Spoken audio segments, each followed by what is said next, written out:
Hi friends, welcome to my channel. ఇవాళ వంకాయ ఆలు గ్రేవీ కర్రీ చేసుకుందాం. ముందుగా నూనె వేడైన తర్వాత ఒక చిన్న ముక్క చెక్క,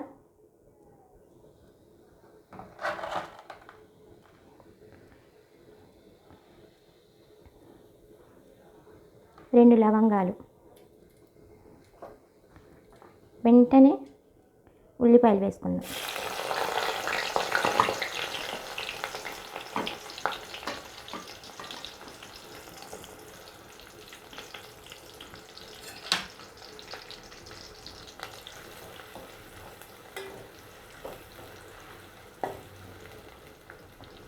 కొంచెం గోల్డ్ కలర్లోకి మారాక అల్లం వెల్లుల్లి పేస్ట్, కొబ్బరి పేస్ట్ వేసుకుందాం. ఇలా గోల్డ్ కలర్లోకి మారిన వెంటనే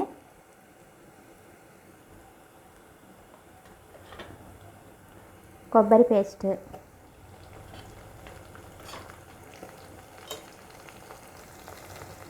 అల్లం వెల్లుల్లి పేస్ట్ వేసుకొని కొంచెం కలుపుకోవాలి.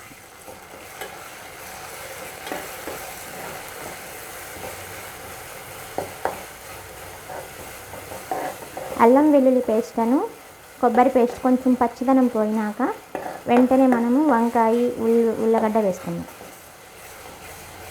ఇవంతగా వేగవలసిన అవసరం లేదు, కొంచెం వేగితే చాలు.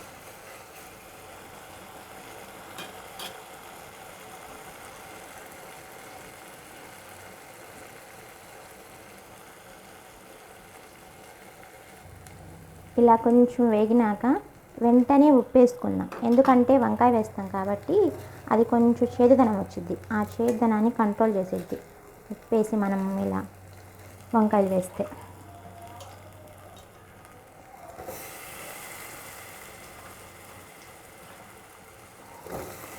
వంకాయలు, ఉల్లగడ్డ రెండు ఒకే షేప్లో కట్ చేసుకోవాలి. ఇలా కట్ చేసుకుంటే కర్రీ బాగుంటుంది. మసాలా అన్ని ముక్కలకి బాగా పట్టిద్ది.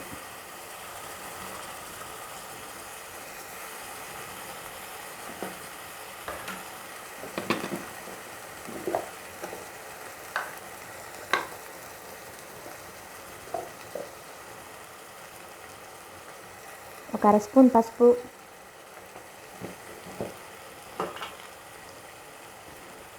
2 స్పూన్ల కారం,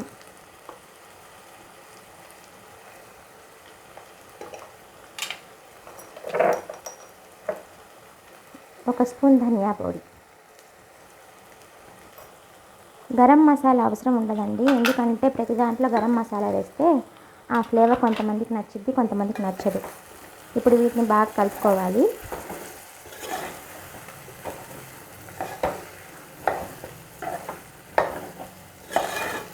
మసాలాలైనా కూడా కొంచెమే వేయాలి, కొంచెం వేస్తేనే ఈ కర్రీ బాగా టేస్ట్ వస్తుంది. ఇలా బాగా కలుపుకొని మనం స్టవ్ను సిమ్లో పెట్టుకొని ఒక 10 నిమిషాల తర్వాత స్టవ్ సిమ్లో పెట్టి మూత పెట్టేయాలి. 10 నిమిషాల తర్వాత చూసి తర్వాత నీళ్ళు వేద్దాం. ఒకసారి మూత తీసి చూద్దాము కర్రీ ఎలా ఉందో.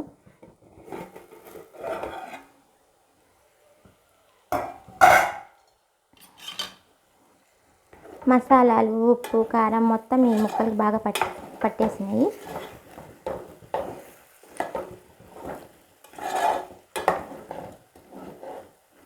ఇప్పుడు కొంచెం నీళ్ళు వేసి ఒక 10 నిమిషాలు, అంటే ముక్కలు కొంచెం మునిగేటట్టు వేసుకోవాలి. నీళ్ళు వేసుకొని మళ్ళీ మూత పెట్టేసి మళ్ళీ ఒక 10 నిమిషాల తర్వాత చూద్దాం. కూర ఉడికిందేమో చూద్దామండి.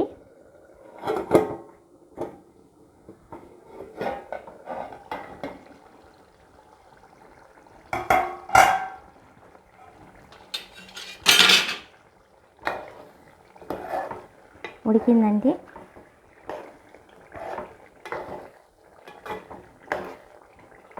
కూర బాగా ఉడికితే ఆయిల్ ఇలా పైకి వస్తుందండి. ఒకసారి ఒకసారి మనం ఉల్లగడ్డ ఉడికిందో చూద్దాం. ఉడికిందండి, వంకాయ కూడా ఉడికింది. ఇప్పుడు కొత్తిమీర వేసుకొని దించేద్దాం.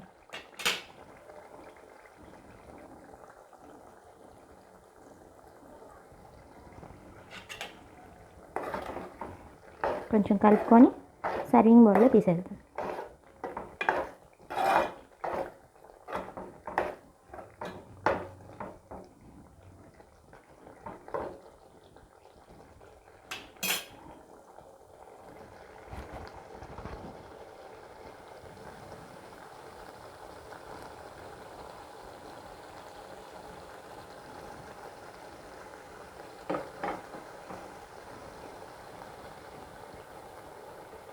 సర్వింగ్ బౌల్లోకి తీద్దామండి.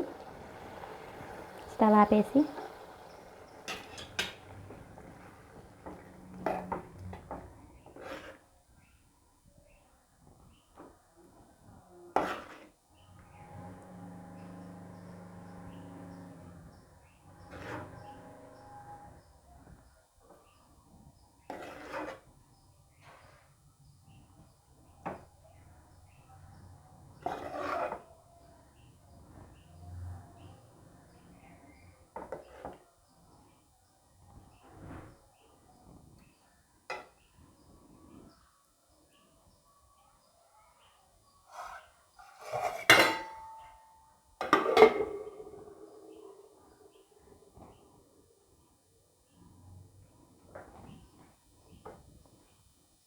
ఇంతేనండి, వంకాయ ఆలు gravy curry. Okay, thanks friends. నచ్చితే కనుక లైక్ చేయండి, షేర్ చేయండి, కామెంట్ చేయండి.